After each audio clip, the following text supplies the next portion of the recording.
Hello everyone, my name is Suni Mullen. I am a student gallery curator at Otis College of Art and Design. I welcome all future viewers to the second 2021 Sophomore Series interview and discussion with Anders Sanborn, a fine artist who works in multimedia. He explores the queer experience in the post-millennium world and the growing pervasive reach of technology in the digital age and how it contributes to a move towards escapism. I am thankful Ander agreed to share his works with me so that he can expound more for you all. Welcome. Hey, sorry, I was in my refrigerator. No worries. Hi, Ander. Hey, what's up? I'm excited. Yeah, me too.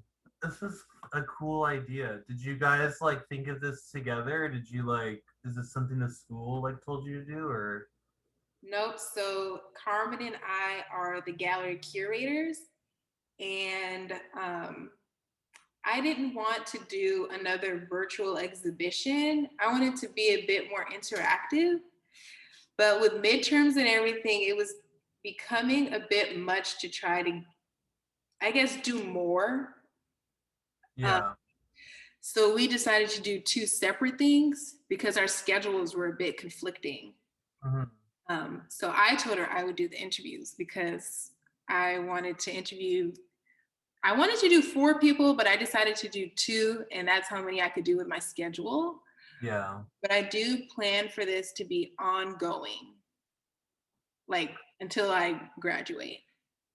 Yeah, totally. I think it's a good idea. Yeah, even because I'm going to be a peer mentor next year for the next school year, but I'm still going to do this Cool. either way and submit it to the school. So it'll just be like my thing that I'm doing. Uh, Yeah, because it's fun to interview. Like you're the second one, and I interviewed Yi Wang for the first one, and oh, cool. How did that go? it went pretty well. Like she was excited, and Yeah, it's fun. It's like, it's cool. It's like, I don't know. yeah, It's like, I always oh, wanted to do these in person. When I get to campus, I'm gonna do them in person for sure if people are there. But for now, I'm just gonna tackle it here virtually. do you like have any plans on like when you're gonna come back to LA? But next June, but I do plan on coming for a month in the fall and a month in the spring. Oh, cool. Yeah, so I'll come and spend like 4 weeks, 3 or 4 weeks each, and hopefully right before I leave, I show a work. So I'm there for a full creating process and critique. Right. Mhm. That's cool. That's fun. So I chose three of your works. Oh, cool. I'm definitely like interested to see what you like chose. Okay, let's see. I'm going to share my screen. Can you see? Yeah, I can. Okay, so sophomore series, episode 2 with Anders Sanborn in conversation with moi. Yay, fun. So the first one I chose, the first piece that I chose is entitled Lucky Cloud in Your Sky, and it is in acrylic on canvas. And I chose this piece because I thought you were tricking the class and this was an actual digital work, but it's not because it's super graphic. And so I really just want to know about your process with this piece and how you were able to make it look so believably graphic with paint. Um, well, like process wise, it was funny. I think when we did that crit, a bunch of people were saying like, oh, it looks like Photoshop or like MS Paint or something. And it's like I usually do like digital mock-ups like just when I start things because when I started painting like I would get so frustrated and like so mad when like I would have like an idea, you know, and you put it down and I would get all the way done with it and they would just be like I'd be like, oh, I made this mistake here and like this could have been better if I had done it this way and like I just don't have the patience for like sketching and like drawing like, and I love to draw, like I love to doodle, like I'm doodling in classes and like in meetings and stuff like all the time, but I just like don't have the patience for it. And I've over the time become like more honest with myself. I'm just like, I'll just do like, like iPad mock-ups or something from now on because like they're so fast and you can try out like so many different things like, and the immediacy of everything is just so, I don't know, it takes a lot of the stress out of Mm, painting for me. And I like painting and I don't want it to be like a stressful thing. right. But it's also just like it lets me try out like so many different things like rapid fire. Like, you know, So you did a digital mock-up before you painted this? yeah. Hmm. And the digital one, it was a little different. Like it wasn't as flat and like I think there was like shading on like some of the shapes and stuff. But in the process of like making the physical painting, like you just end up making different decisions. Then how did you transfer from it being digital to paint? Did you sketch it out again? Did you use a projector? So I've been doing a lot of stuff with like grids, and that makes it a lot easier to like recreate like shapes like more specifically, I guess. Mhm. But I usually like I use a projector a lot actually. I was there's an artist that I'm gonna have to like look up her name because I always forget it. Her Instagram name is like something so weird, and I can't. You know what I mean? Like when you follow people and like you Yeah, know what the name is, but you can't say it because like you just that's why I can't. saved them. Yeah, Well, I'm not on social right now, but if I see something cool, I like that feature where you can archive, but it's your private archive. yeah. Mhm. So this is her. Is it? Right. Can you see? Jamie and Giuliano. I probably can't see. Jamie and Giuliano Villani. And Uh-huh. I started following her a while ago, and she has like one of those like old school projectors where you have like the transparencies, Yeah. and like she blows them up like huge on these like canvases. And I was like, I had like a lot of I guess like reservations or whatever. I'd be like, oh, that's like easy mode, like I don't want to do that. And then I'm just like, over time I'm just like, I don't care, like I don't it doesn't matter, like it's not about like the skill of it for me anymore. Like I used to be really into like, oh, like wow, that face or that body is like so incredibly like drawn or whatever, and that's still like a great skill or whatever, but I just don't like, I'm not as wowed by that stuff anymore. There's no rules. Yeah, I anything that you're able to do in order to make the process perhaps a bit more easier or exploratory, I feel like is a hack. yeah. Hmm. Well, also like I think like the process of it, it's not a, I don't like the skill part, I don't like care so much about, but I do think that like your choice to do anything like makes an effect. So like the choice to use a projector, the choice to like sketch or whatever, it still like means something in your process, I guess. But I don't think you really need to know what that is like while you're doing it. Like you can figure that stuff out later. Later. Hmm. Yeah. How long did it take you to make this piece? I really enjoy this piece. I enjoyed all your pieces, but I was like, okay, just choose three. And I began with this one because, I mean, your work is a bit, I feel like, surreal in a way. Um, yeah, I mean, I feel like that's the only word I can come up with right now, with which how I could best describe it. But it's interesting. Surreal makes sense, I guess. I mean, there's like, I like to have a bunch of like inconsistencies like going on all Mhm. the time. Like I kind of like for there to be like this kind of coded language and maybe like fluctuate in and out of the responsibility of having to like provide the key of that language to somebody. Mhm. When you say that, it reminds me of it's like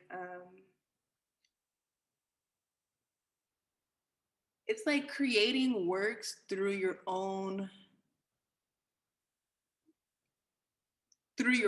lens. So not in a negative way, but like a biased work because it's through your lens. So you're requiring viewers to see things how you see things. Um, and it's restricted in that way. Like I cannot see it any other way but your way. And I feel like that's why the work is engaging Yeah. because it's specific to you.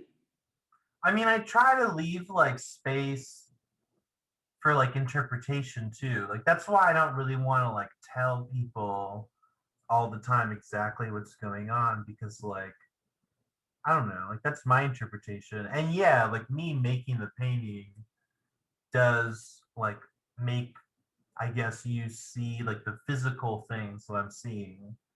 But I still think like I want to leave space. If it doesn't leave space, then like maybe there's something I need to do. This one to me feels like contemplative.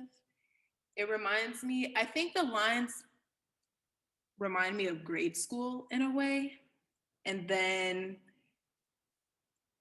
but it's consistent. It's like the red lines are a little obsessive because there's usually like one red line and then like the multiple blue lines. But this one feels like it's like a continuum. And then the colors, the way they're painted on there seem like more intentional scribbles. And you're just like present, but not present at the same time. Yeah, I mean, the I was definitely going for this like kind of paper look. That's why I still like put down like 15 layers of gesso every time and like sand it up really nice because like I don't know. I've been doing a lot of paintings with grids and like lines and different things, and I think that the suggestion or like the maybe like the fooling or something that the canvas is like a different material than it is. And then paper is also like kind of nostalgic and it kind of grounds me, I guess. Like it's definitely academic and it makes sense to me. Yeah. Like I've been in school for like so long now, like since you know, if you're counting like school from like preschool on, like I've done so much school and it's definitely something that I think informs the way I work. Hmm. Maybe for like maybe in a negative way too sometimes. It definitely has its pros and cons because I was thinking about how long I've been in school and I was thinking like why it's almost like you feel I don't know about you, but lost without it because you've been in it so so Yeah. long. Every time I leave school, I'm like, what am I gonna do? I always end up going back. Yeah. But I also enjoy learning and not that school is the only place of which you can learn, but um, it provides supplemental information for real life. So if you're consistently experiencing real life, I feel like school has a capacity to be a great supplement Mhm. for real life. Mhm. Well, and like school is also just like dedicated to like education and you feel like asking a question, you're supposed to do that there. Like you're supposed to look for answers at school. Yeah. And teachers are supposed to like provide you with the answers and like guide you. So I Mhm. definitely feel comfortable at school exploring knowledge or whatever. But school is also like institutional and Exactly. That's the there's con. another side of it. That's that's the con part. Yeah. Hmm. Well, you have a discussion in your. I included a video, and I think it's about 4 minutes, so I am gonna let it play for the full time. Sure, yeah. You and another person are having a dialogue about like truth and reality, but it's coupled with this video. And I was just learning about um, what is it? Modern collage or video assemblage or the compilation of multiple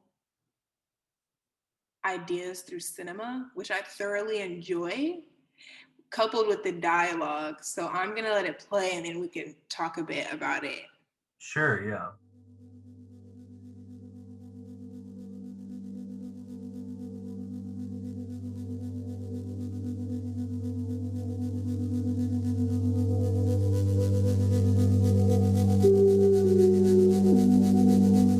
Maybe it's just like me overanalyzing like everything I do and everything I've done to kind of like mine it for moments maybe where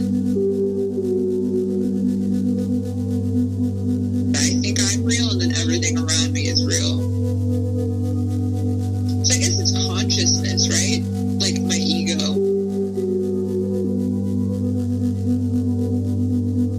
It's a very like conditional, word or phrase, like let's be real or are you for real? I don't know. Because sometimes I just feel like a character, kind of.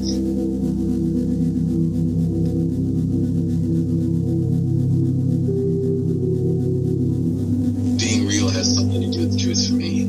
I think like if something is real, it sort of holds up to truth.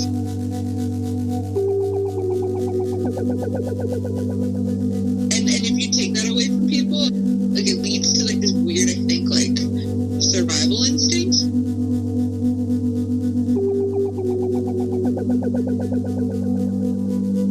When you talk about truth, you're talking about matters of justice and matters of, actual, material kind of conditions.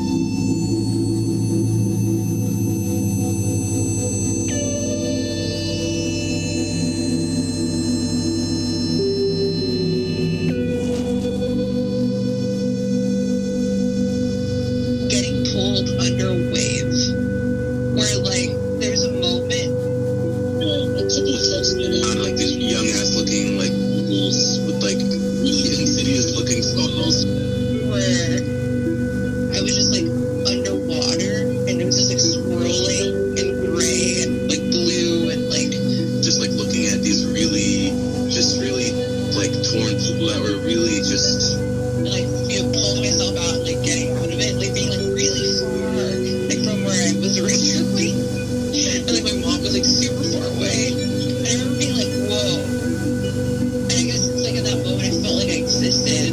I mean, a person died just from the electricity being shut off, like to the hospital. So it was like this, and it was probably the first time I ever felt like I could have stopped. It was the sort of experience where there were too many things happening at once, like you're like aware that you're also just kind of like a body. Just being exposed to a lot of truths that I know it's a reality that's denied like time and time again. So that's kind of why it's something that feels real to just be there. Not being able to breathe. It definitely became hard to breathe and like, easily and just like not knowing what was happening. Just like I just see it right in front of you. I don't know.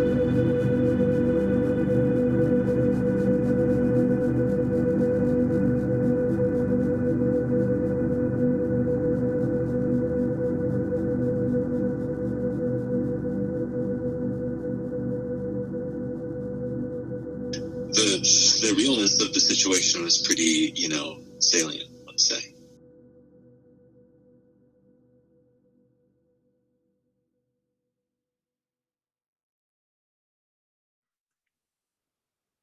Yeah, I mean that was videos like it's hard for me Really?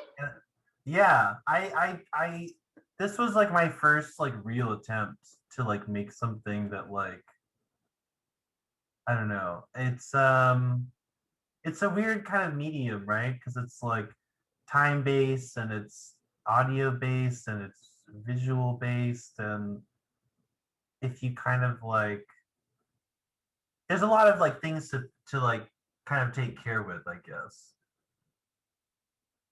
And especially for this one, sorry. Go Go for it. ahead. Yeah. And especially for this one, it was like a lot of interview based things. Like I was using other people's words. And so I was trying to take care to like not put my kind of ideas on top of their ideas. And I don't know. It was a fun thing like to make though. We must have just gotten a school email. Yeah, me too. This video does not read as like a first video, so that's really great. I enjoy videos, assemblage work, or um, mediums that deal in cinema where multiple it's more than one piece of content coming to layer, because I feel like it helps identify a person's point of view or concepts. It's like many things are happening at one time. And I think for me, listening to it, there's a dialogue happening. But I think about when I'm having dialogues, everything else that I'm considering and thinking about. And something that I wrote down is there was a mention of exposed to a lot of truths at one time. And I was just thinking about a lot of truths could just be you realizing that you're sitting on the grass, you realizing that it's windy, you realizing that you're human, you realizing that your heart is beating, you realizing that a person is walking by, realizing that they're holding a dog on a leash, realizing that you're a student. Just like all these things are happening like simultaneously all at one time. And I feel like this particular work just explores like the macro things. Like there are people flying in space, there are wars happening, like there are cartoons, but then the cartoons have other messages that are happening within them. You're having a dialogue. I enjoy this because you're saying like there's a lot of things happening. Then you have these ants on this snail or slug. Um, yes, just yes to the Yeah, I mean it was I had interviewed like two of my friends about like issues or their ideas on like reality and like how real they think situations are and like how connected they think each other's realities are. And they had spoken separately, you know, they didn't know that I was talking to like either one of them. And they both had talked about this idea of like being overwhelmed with information and truths being something that take work to cover up. And when there's so much of them being exposed at the same time, you don't have time to say, like, that's not real or this isn't happening. And just being there and witnessing what's going on is like a form of power and a form of like acknowledging that, like, you know, maybe like it's just as simple as you are who you are, you want to go out and do the things you want to do today, or it's something as, you know, important and actionable as like standing for a cause or like, you know, standing in front of people that like have like bad intentions towards you or towards people that you care about. So yeah, I mean, it was just a lot about like disorientation being like a valid feeling in itself, and also about like their communal kind of realities. and like a collective like consciousness that I think like people, I mean, we experience a lot of the same experiences, like everyone, like globally, you know, and a lot of different ones too. But I think we feel like our bodies feel things the same way, like our nerves all react the same way.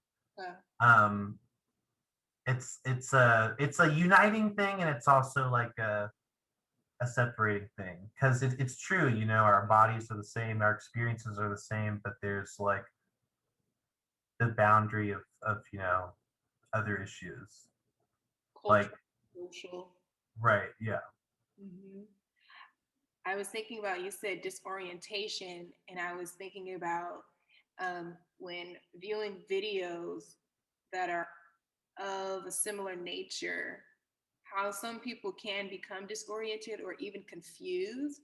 But I feel like with videos like these, I feel like disorientation or something that could be considered not this, but like nonsense because you don't know what's actually going on per se, allows for innovation to happen because there's so much happening at one time. And even just the conversation of being perhaps like overstimulated or having access to lots of information um, is on a micro level encapsulated in this video because there's a lot happening, right? And so I feel like it would perhaps best be viewed like on a loop where people are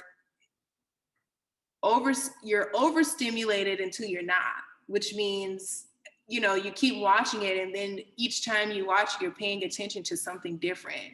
So it gives you the opportunity to then, what is the word? Um, until you're no longer disoriented. Yeah. You know, it's like I guess it's like learning or learning something as simple as learning how to walk. It's uncomfortable until you learn how to do it and then you don't even think about it. It's just second nature. Yeah. I mean, I just have it like in my head, it's definitely on a loop, I guess, like in a space. And that's how I would picture it being like presented. But I also just think of it as this floating digital information that's on like my YouTube account, you know? And in some ways I think that's also like a funny part of it. Because it's not real. It's just like ones and zeros in a computer. Mm-hmm. Mm-hmm. Did you make the music to this as well? Yeah. I I like to make music. I mean, it's something I do on the side, and I've always like struggled to find a way to put it into artwork in a way that's not like corny or like, I don't know, forced, or you know what I mean? Like I don't want to do that. So, but it's I usually make like, I guess, like more percussive or like I don't know. I don't usually do like spatial or like ambient music, but like after I did this video, I started doing a lot more. Did you make the video first or the audio? And then if you made the audio first, did you work to find clips that would help further the conversation? So I made the audio first. I mean, I made the concept first. I knew like what I wanted to do, and I took notes, and I established like people that would be comfortable like speaking about their experiences with me and having them recorded and all that. And then I went and I made the audio track just so I could know like how long I was gonna need to like, you know, have material for. And then I did the interviews, and then I did the video and put it all together. And the videos are like, it was funny. Like I did it for a video, a digital media class, and the stipulation was like, no music videos. And I was like, kind of like, I don't know, being a little cheeky. And I was like, I'm just making it.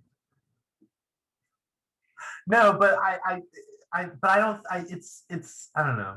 I think it's,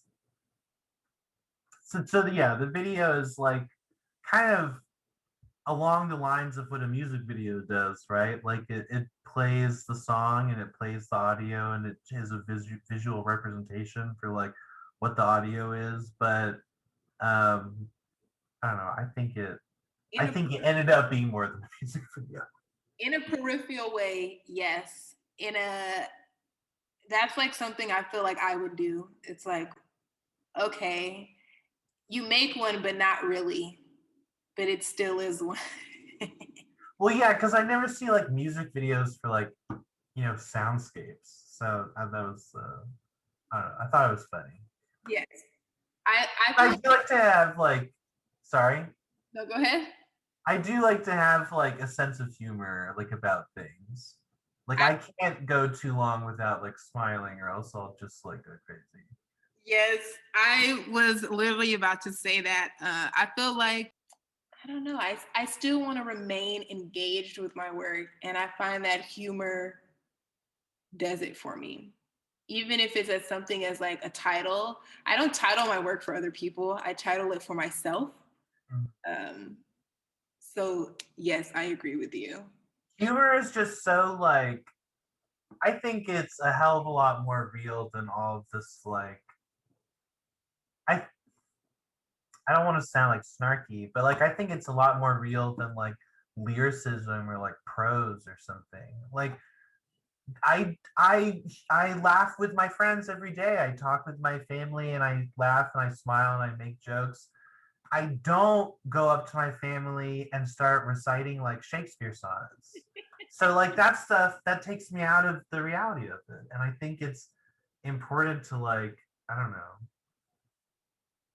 I think there's something to be said for just like trying to keep the art like within your own terms too. Mm-hmm. Mm-hmm.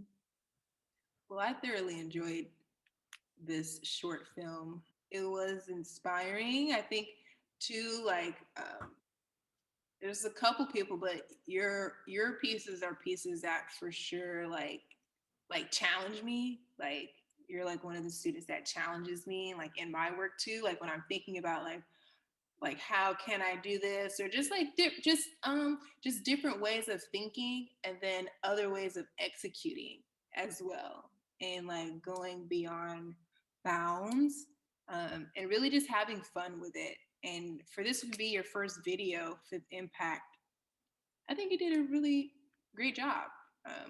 Thank you. I was engaged, but I also like this kind of stuff, so I'm also biased. I mean, also, yeah, I think I'm biased too, because I like things that reflect like my world, and I think that this kind of stuff reflects my world. Like, I don't know, in our generation and in our, it's easier to like make sense of stuff that you understand already. Mm-hmm. It has a capacity for sure to be a bit more like broader, and other people can for sure relate to it, or find some like similarities or parallels. But how it's executed, I didn't make this. I couldn't have made this. It's through your point of view. Like you assembled together all these ideas and videos to create like a single, or to explore like multiple thoughts. And it's through, we get to understand like truth and reality and stimulation through you, which I think is like really cool. Yeah, no, I definitely hope to be like a catalyst through which like other people can like jump off of and like figure out, you know what I mean? Mm-hmm. Mm-hmm. The next piece, slide over, let's see.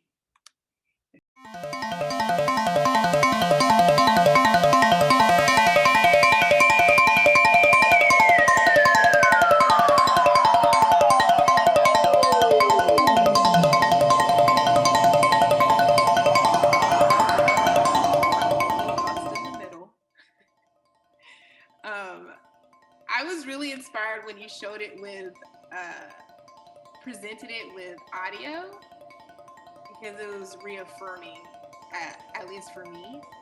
And so I really want to know what sparked you to just go ahead and say, I'm going to exhibit this painting artwork with audio, because I feel like it being exhibited with audio, it makes the painting less of a painting and more of a digital work. Yeah, or like an installation. I was like trying to go for like something like that, like something that you kind of have to.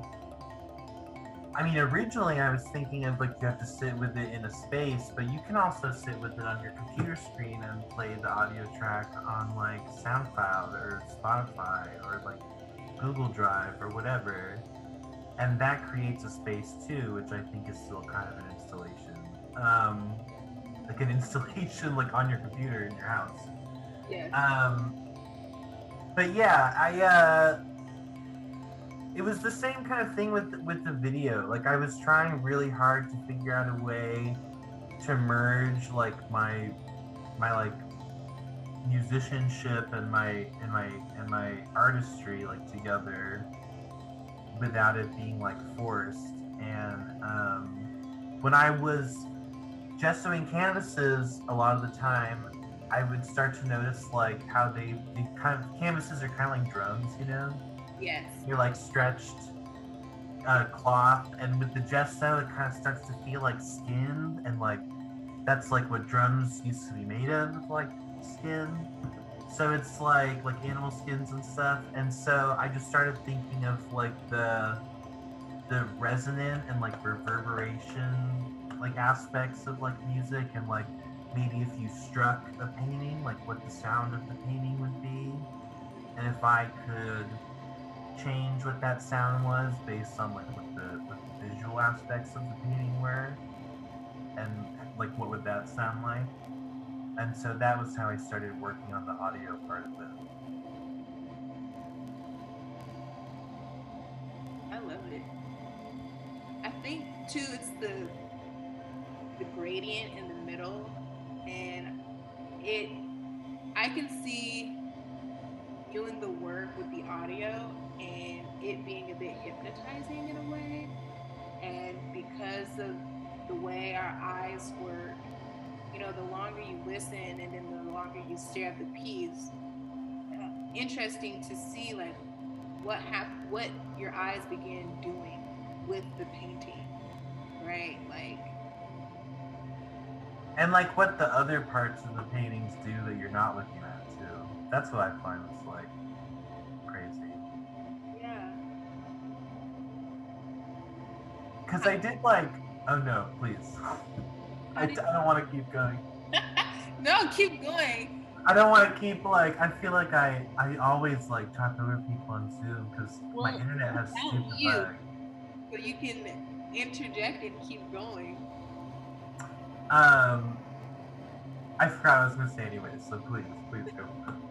I wanted to know, because it's entitled I'm Only Lost in the Middle. So I wanted to know if that was like literal because of where the gradient kind of is in the middle, or if that is just like, how did you come up with that title? So I've been doing like this new thing with paintings recently where like not that I like don't think about it, but I focus more on like the visual aspects like while I'm painting it, and then maybe like what I'm going through in my life informs at the moment or whatever, informs like how I see it. But then at the end I look at it and I say like, okay, so like what is this doing, and what does this feel like what is this telling me, and what are other people going to see when they see this? And for me it came to be at first just a description of like what's physically happening, you know, like the gradients of like the foreground, the background kind of like blend in together in the middle, and there's like this like fading or disappearing or like loss of clarity. And then I started thinking about like what that does in like my own life. Mm-hmm. And it started to be this metaphor for like the tension between like the heteronormative, like straight side that I grew up in, and then like my where I know myself like as a queer person, Right. and then how that kind of merges in the middle, and how when I really have to focus on who I really am, like I am unclear about things. Like when I'm in, like if I go to like a gay bar or whatever, like I know how to act. And if I go home to my family, like I know how to act.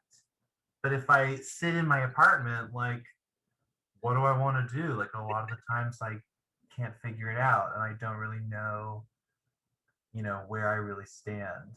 And I think that that's kind of like an experience that a lot of queer people have and a lot of just people have. Where I like, because no, please. yeah, because I have a male partner, but I like to say I'm a lesbian with a male partner. So, but I feel like when I'm in public, people just assume that I'm hetero, but I also struggle with not imposing on women what men do to women. So then no one like knows I'm interested in women. So then I just never know what to do, and then I just don't do anything. Yeah. It's just kind of like always a struggle, and then trying to find like queer communities where there are people who are not so like I feel like there's a fine line between just living a queeriest, I guess, lifestyle, and then like that being your identity more vocally, like I am queer before I know your name, like I am queer before my name, because I guess then it's an announcement and then people know. But what happens to the people who don't feel like it's necessarily like an announcement? Yeah. I mean, I feel like it's so like spectrum based, and I definitely have met people that I feel like are very genuinely on like far sides of the spectrum. And like I don't question that, and that's great. But I think that there are so many people that do kind of identify with this issue of like that's not all me, like I don't know, it's I feel like with how things are displayed like in media, I find myself acting like I'm in a movie or whatever sometimes. So I'm like, that's not real life, and I don't even know like who I am anymore. And when I was like closeted, I was like, I don't know who I am because I won't allow myself to figure out like the other side of it. And then when I'm uncloseted, then it's like, okay, now I'm on the other side and I'm finally home, right? Like this must be it, right? And then it's like, no, in reality, it's like somewhere in the middle, and I'm still trying to figure that out. Um, and it's hard. Yeah, Yeah, it's so yeah, the painting definitely ended up being like that, like narratively, I guess. I'm only lost in the middle. That's so true. Because there's like, I don't know, I think like self-reflection is really important, like periodic self-reflection. And I found that I just like hadn't been doing that for a long time. And then when I really sat down with myself and like reflected on where I am and like what's going on and who am I and what do I like to eat, even what do I like to listen to, what it's I don't know, I feel like for so long I have been like playing like a role, and when I really settle into myself, like it's uncomfortable. Like it's extremely uncomfortable, but like it's also a little freeing to be able to kind of disengage like every other aspect and just focus on like, okay, so what's like the truth here, or like what's the reality here. I agree. I was having a dialogue and I was feeling like every time I um, I check in with myself and I figure out I'm just more honest about what I actually want to do, or more honest about who I actually am. And the more honest I become, I feel like the lonelier it becomes. And like you don't necessarily, like people just start just kind of like, what's the word? Dissipating, like, because you're becoming more honest with yourself. And I feel like when you're more honest, you don't exert more energy than necessary. Even as something as like when somebody doesn't say anything funny, I don't laugh. And before, because that's a courtesy, but honestly, sometimes being courteous can be like exhausting. And so not being courteous doesn't necessarily mean you have a lack of respect for someone. It just means you're just honoring yourself, you know? Well, and also when you start being honest with yourself, like you can start being honest with the rest of the world too. And I think it becomes easier to engage in like maybe like social or like institutional lies that you're being told. Like I'm not willing to accept it within myself anymore, and I'm not going to accept it like outside of like my body too. Be like old enough to where I just don't have to acknowledge like anything anymore but what I want to. I feel like being in art school and just exploring other mediums has allowed me to figure out what I actually want to do. I try to figure out what I want to do in my craft, which this translates into my actual, like my life outside of my craft and like what I actually want to do. And I feel like it translates. I feel like it just makes me stronger, just Yeah. mentally and socially and genuinely, really. I definitely do struggle though with like this side of like that we're talking about of like I want to exist in my own world, and then the side of like, well, you factually don't exist in your, you know what I mean? So it's like, when is it like right for me to escape, and when is it right for me to like stay root? You know what I mean? Like that's a struggle that I do keep having. Like there are like global truths that I don't think we can escape from. Mm-hmm. And I don't think it would be like conscientious or like moral to like escape from. But there's also like fascist truths that are healthy to, not fascist truths, but fascist like lies that are healthy to escape from and like necessary to escape from. Mm-hmm. So it's a spectrum of all this stuff. I feel like as long as you find balance, like you just have to figure out what you want to do, and that means that could mean exploring with others or exploring by yourself. Like no matter what it is, to find out what it is that you actually enjoy. The same with like all these. At first, I thought they were kind of like wild assignments because they're so open ended, but just imagine if you applied that same open ended method to your life, like. Yeah. I mean, I've appreciated them because it's like when you leave school, like that's gonna be how you work anyways, right? Like you're gonna go in your studio and you're gonna think of what you're gonna paint, and no one's gonna be there to tell you what to paint. At all. So yeah, Mhm. that's been like a big practice thing that I've appreciated because it's hard to figure out like sometimes if I can't come up with an idea, I just quit, and that's something that I don't want to do anymore.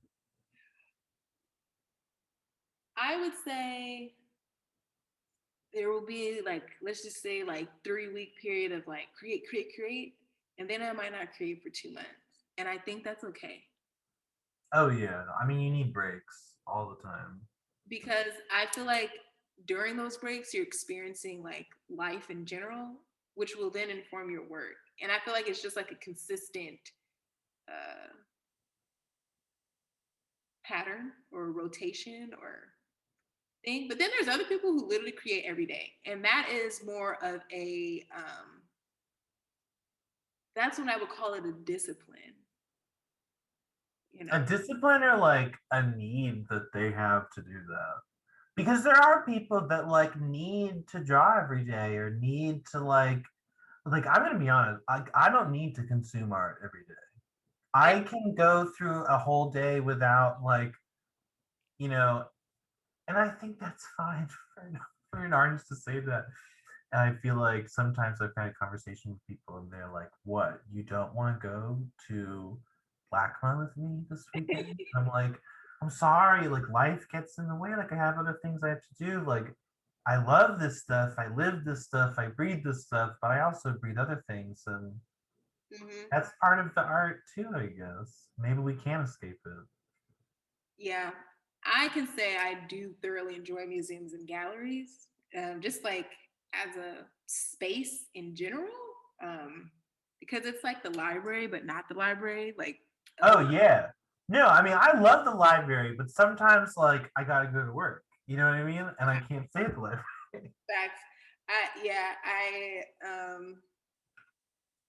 Yeah, I think something that I enjoy doing every single day is for sure like I feel like talking, writing, and going out all inform like my practice, whatever that may be. Because discussions and social, I'm not on social media now, but social media, like as a contemporary base for archiving, is so slept on, in my opinion, a little bit. I'm sure there's people actively like archiving everything that touches the internet, but I save everything that like I ever see that I ever like catches my eye. I like my computer is so full of random like sorry bullshit that I don't know why is there. And it's like a compulsion. Like I don't know what it is. I'm just like, oh, that looks cool. Oh, that looks interesting. Oh, this event is in a month. Oh, this event happened 5 years ago. Oh, like it's like I don't know what it is, but it's like obsessive compulsive. that's But why. I like it because that's where I get a lot of my ideas from. I look through my folders and I'm like, oh, what was I into like a month ago? Like what was I like kind of looking at? And I'm like, oh damn, like that picture was crazy. Like, or like that song was insane and that video was like I totally forgot about this. Also too, like a lot of my family members like had have like Alzheimer's and like so I have a constant like fear that like, oh shit, what if I start forgetting stuff? Well, maybe it's like if I have it all backed up, then it'll be fine. Uh-huh. Yeah, that's why I had to get off social media because it just seemed like I was saving everything. And then like, I would post my artwork, but then in my story would be I don't know if you've seen the videos. I have to share my videos with you. Um my my videos were pretty much what would be my Instagram story. And people I would remember your stories for sure. But you left Instagram, right? Like you went off. yeah. It's been like almost a year now, but because I told myself if I don't get off Instagram, I'm not going to create the videos I want because the things that I was putting in my story, I wanted to create like to exhibit.